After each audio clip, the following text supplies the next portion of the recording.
Okay. So we start with the Five of Fire, which is about competing goals with other people, some internal strife. This does not tend to be major, major struggles. Can be sometimes the petty squabbles that we go through in our day to day in our lives. Fire is the suit of passion. So, just like yourself, Sagittarius, you're a fire sign. So we are thinking along those lines that it could just be competing passions. Having arguments with your teenager. It could be maybe some challenges about how to accomplish a specific goal. Maybe the goals aren't even the same for something, and that you're having to deal with that. Right. One of the things we want to remember anytime we're dealing with a conflict with another person is to choose our battles. On the one hand, if you do say no, mean it, right? If you need time to think about it, you're perfectly entitled to do that. And you can always set an appointment to come back and have a further discussion about, either taking it to the next level of discussion or stating this is what I've decided in an issue. So don't think that just because something comes up in the here and now and someone pushes your buttons and gets you hot under the collar about something, it does not mean that you have to make that decision in the spot when emotions may be running high. Cooler minds tend to help anyway, right? They do tend to help. So choose your battles.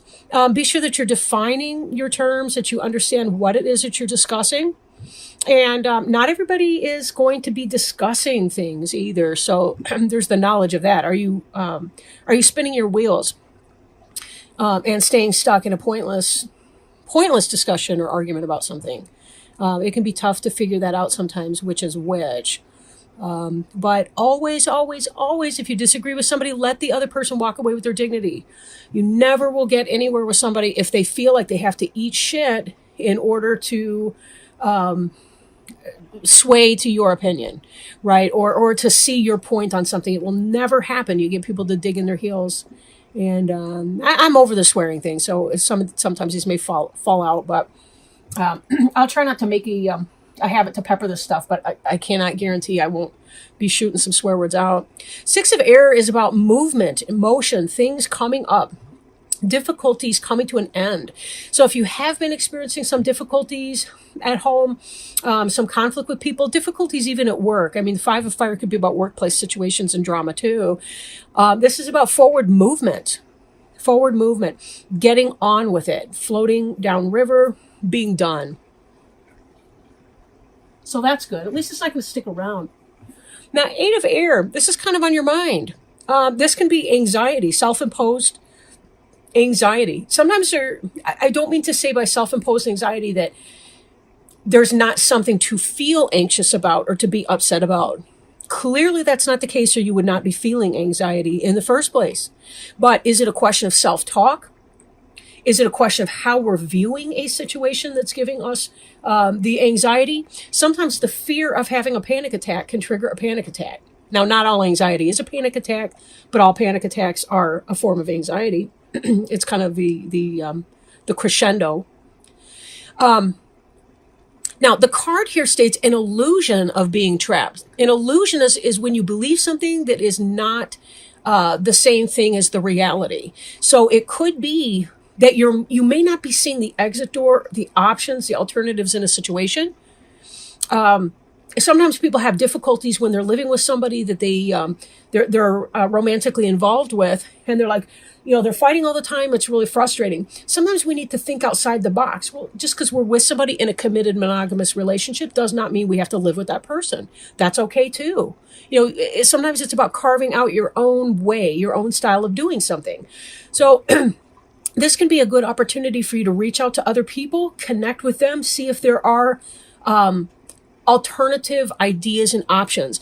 And we do learn a lot in our relationships to other people. So be sure that you're seeking out friends that may be able to, or confidants or whomever that may be able to help you kind of get some new and fresh ideas, a new take on what it is that that may be some of your alternatives here.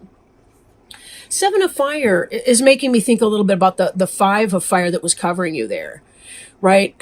This is about defending your beliefs and decisions, standing your ground, and choosing your battles wisely. And that's funny because that's exactly what I said, but I really wasn't even paying attention to this card.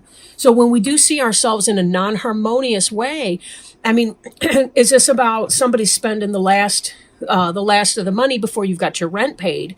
That's something that's real serious. Or is it about, do we go with the red or do we go with the white sweater this Christmas, or which holiday greeting card do we choose? That's just a stupid example, but you know what I mean. Now, we see here in your recent past the completion of a cycle. This is really happy tidings. The Judgment card is about moving through, learning the karmic lesson. This is the part just beyond that, where you're celebrating the fact that you've completed something, that you've gotten through something. Could be a rough time, but not necessarily. It really heralds a time of personal growth and development. And this is quite symbolic too of rebirth. So this is about, and I'll read the bottom here, a job well done, joy, contentment, and gratitude, and the path toward enlightenment. So this is about you learning something brand new. Now, with the end of a cycle begins a new cycle. And it could be sometimes that when we complete something, when we learn something or are moving on to the new level, sometimes there's that itching. It's kind of like if you've ever had dry skin. I remember when I was a kid, and I would take a bath and it would be like almost all the time there'd be skin that would peel off my feet or something. That's growing. Sometimes that can itch. Your dry skin can itch. And that's because you're shedding your old skin and replacing it with new skin. So there's that level of growth that comes with that. So bear in mind that could be some of the source of your difficulties with the 5 of fire and the 7 of fire energies. Could be your new growth and you're trying to get comfortable in your new skin, so to speak.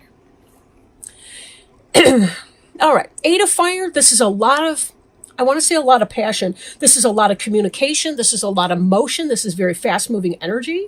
If you were experiencing any kind of delay towards your goals, this is all changing. Remember, we saw the 6 of air. This is about forward movement. So ask yourself, where in your life were you feeling possibly stagnant? Not necessarily so, but you're now going to be experiencing a lot of growth and change.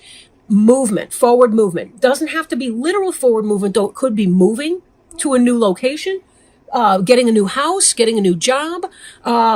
Maybe if you've been starting a business and it's been slow coming up, maybe now you're having a lot more coming in, a lot of referrals, a lot of everything. This is great communication, new location, etc.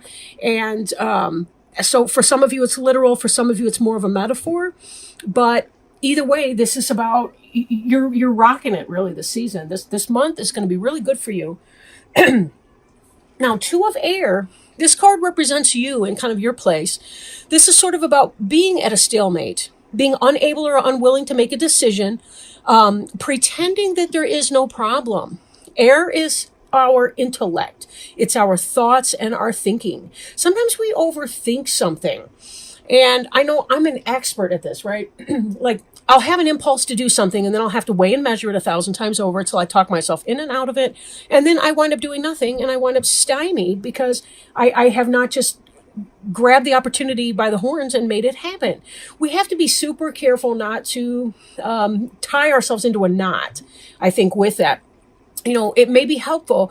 Take a couple deep breaths, relax. Ask yourself, as if it's no more serious than if you're ordering chocolate or mint chocolate chip ice cream at the local Baskin Robbins or whatever. Like ask yourself that kind of a question and see what's the feeling, that kind of washes over you. Do you feel a pain in your heart chakra? Do you feel a glowing in your heart chakra?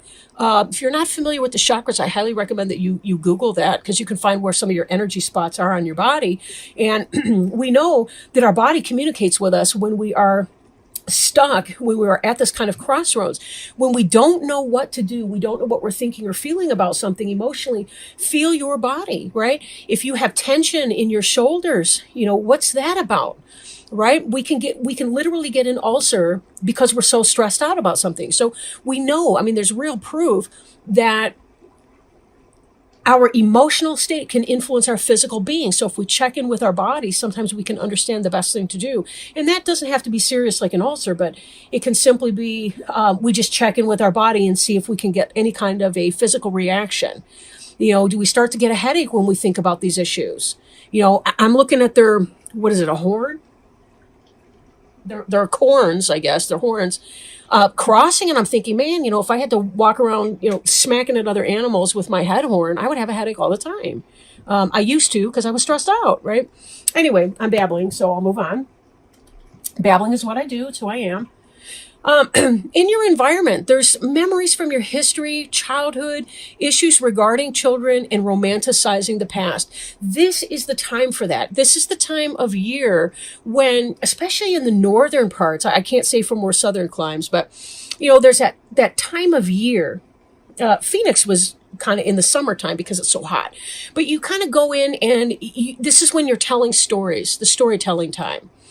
And you're remembering about your past, and you're thinking about holidays from your past tense. You're thinking about relatives that are no longer with you. It's kind of carried on from Halloween, which sort of has a different energy to it, into the holiday times. Because when it's really cold out, we want to huddle up in our cave under a warm blanket, and we don't want to leave the house all that much.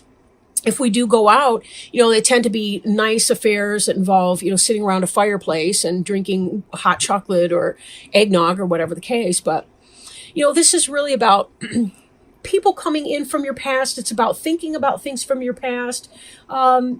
Maybe for some of you, it's about struggling to determine, how do I make the things of my past relevant into my present tense and into my future? We think too, like the older we get, we think about our legacy. What are we doing for our children? How are we passing along the things that were wonderful about our youth and the messages of our elders in our clan? How do we pass that on to the subsequent generations of people, right? So there can be considerations of that sort this time of year. Hopes and fears. This card is awakening, looking at things from a different perspective, a temporary standstill, and it's important to be yourself. Very much so. Be true. Be true to you. Be honest, right? Sorry, my kitten likes to eat things when I'm that he shouldn't be, when I'm doing these readings. If I think I'll put a link to a video. He's been playing fetch lately. Like, he brings it up to me. I called it his sparkle ball. He brings it up to me and I'll throw it and then I'll bring it right back. He's better than my golden retriever at retrieving. Anyway, off to the race. Clearly I'm having a scatterbrain moment. But if you look at things in a new way, maybe this ties back in with your romanticization of the past, where you are trying to blend your past and your future together with a present tense meaning, right? But also to do things in your own way, trying to bridge that gap between those things. Maybe it's what you're hoping to be able to do, but in a sense, there's a kind of a fear with that too. Can I let go of some of my traditions without disavowing my past or invalidating my past, and the people that were in that may no longer be here to share in these times with my kids and my future generations and my current situation? How can I reconcile these things, right? How can I bring all of these traditions together and also keep them relevant moving forward? So awakening, again, that in part, you got to check in with yourself too, right? Check in with yourself and remind yourself of the things that make you feel good and joyful. Don't lose the forest for the trees, right? Just like with the conflict here, it's less important that everybody make exactly the specific recipes and all the rest that used to be done. It's okay if the new generation wants to add a pinch of this or a pinch of that, or they want to change things up or shake it up or whatever. Creating your own unique experiences that you can enjoy. Being in the moment. Don't worry. Worrying is future orientation. And we saw this with the Eight of Air. You don't have to be perfect these holidays. You don't have to be perfect for yourself, your family, your partner. You don't have to be, I hate the term partner actually for romantic, but you know what I mean. You don't have to be perfect for anyone. Just be perfectly yourself. You are enough. You are enough. This is my new mantra, by the way. You are enough. Knight of Air. Reading from the bottom, events that occur with great speed. Take time to carefully review your options and creative solutions. What it is that you're hoping for in your awakening card, and maybe a little fearful of at the same time, this will come for you. Again, it's honoring who you are, honoring where you've come from, how much you've grown, honoring the fact that you really have completed this beautiful cycle, that you're moving on to the next great thing. Now, Knight of Air can also be a Gemini. It can be a Libra. It can be an Aquarius person. Or it can simply be a situation that's coming in very quickly with honesty. Sometimes our Knights don't always put things kindly the way we might want them to do. But that's all right, right? A little tact. Again, choose your battles because, do you really want to argue over that statement and da-da-da-da-da? We may have to let some things go. Knight of Air is about having the wisdom. Ow, ow, ow, ow, ow. My cat's clawing through my leg. Go the fuck away. He's so cute though. Anyway, so it's kind of about, people may, just like my cat, right? Maybe he's teaching us something. They can say something or do something that kind of hurts for a moment, but it's keep it in its perspective. And you know what? It's not about you, right? It's not about you. Him falling off of my leg while I'm doing this reading and grabbing with his little claws into my pant leg, which would be fine, but he took a little skin with it. All right. Not a fan. But in doing that, again, it's not personal. It's not personal. When somebody's being kind of harsh with their statement, and let's not forget, this did come out reversed initially. When someone's a little harsh with that, it's more about them than about you. So be very careful. Don't personalize somebody else's stuff. Choose your battles. Choose your battles. You don't have to take on their crap. I'm thinking of those kids that come home from college the first semester and they're like, they've got all these lofty ideas and now they think their parents are crap because they've learned two half-truths. They can't really fill out the picture yet. I'm not trying to pick on young people because young people, they bring so much wonderful stuff to the world. Passion, intensity, intellectual curiosity, all the rest of it. There is something wonderful to be had with experience, though. The kind of experience that can come from having lived your life and having learned many, many, many lessons over time. We need each other, the younger people, the older people. We're all kind of in this together.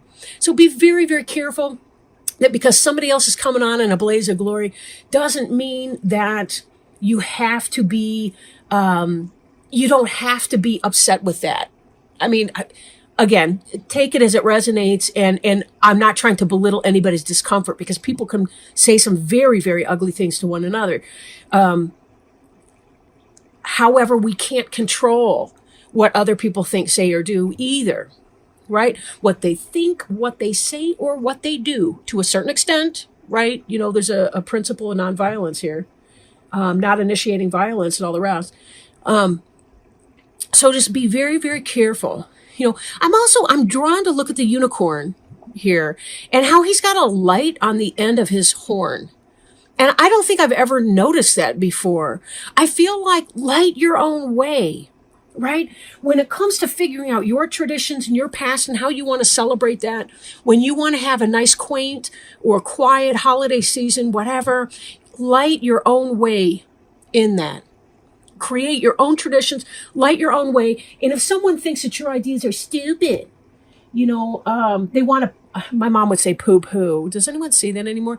If somebody wants to poo-poo your way of doing things or your traditions or your anything like that, you don't have to listen to that or give it any mind because one day that person's going to be old enough to appreciate the environment that you created, the loving, homespun, cabin socks, cozy feet, hot cocoa environment that you created for them.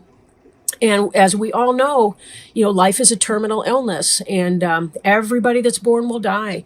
And, we never know when that's going to be us or when that's going to be anyone. So we appreciate people in the here and now. Let the bigger Let love be the biggest thing that unites you and your family this holiday season, right? Don't be steered off course because someone's brazen or brash, and they don't want to sit back with their opinions, right? Okay, let me roll out an oracle card. I will read that from the book. Kind of as a companion for our angel tarot cards, I have Healing with the Angels for our oracle. Again, I'm sorry if it's too dark to see anything in here. I'm really kind of getting a kick out of my balls. See my balls? Got my lovely little holiday balls over here. This one's support. And I love it because, again, this has to do with this idea of family and ancestors. Look at this beautiful card, right? The card's meaning: God, the angels, and the ascended masters who love, protect, and guide you are watching over you right now. You are not alone and you are safe. This card reassures you that you are part of an awesome and powerful team of benevolent beings. They surround, guide, and love you constantly. If you are in danger, they will intervene with warnings or life-saving measures. If you are afraid, they will comfort you with the energy of divine love. If you are confused, they will whisper guidance in your ear. By drawing this card, your angels and guides ask you to talk to them more frequently. Have mental conversations with them about everything, and you will soon see evidence of their existence. Soon the angels will enlist you to help other people. If you ever feel doubtful about your ability to help others, ask the angels to help you release these fears. And for sure, setting out your intentions, praying, asking them to help support you during the holiday season, and any of your family times, any of your goings on, ask them to support you and help you. Ask for those signs. Ask for them to let you know that they are listening and that they are providing guidance. It really does work. I can promise you that it works. And it will be in divine timing, right? So don't, by tomorrow at 3:00, I expect to see my sign. Obviously that's not going to work. But open yourself up for that, and you will see unbelievable things in your life. And you will see, too, that sometimes they can kind of work behind the scenes and they can help motivate and move people within their own heart, that you come together in a peaceable way, that your 8 of air anxiety that we were experiencing over here could be nothing more than that. It could just be a thought. This is in the place of thought. This is what's on your mind, this card. It doesn't mean it's going to come to pass. It means that you're kind of concerned. You might have some rough times coming up. So remember, ask for help. It's not too silly. I'm convinced that human beings were born to learn how to love. And for some people, it's about learning to love themselves. And for others, it's about learning how to love other people. For most people, we're some kind of a blend of that, right?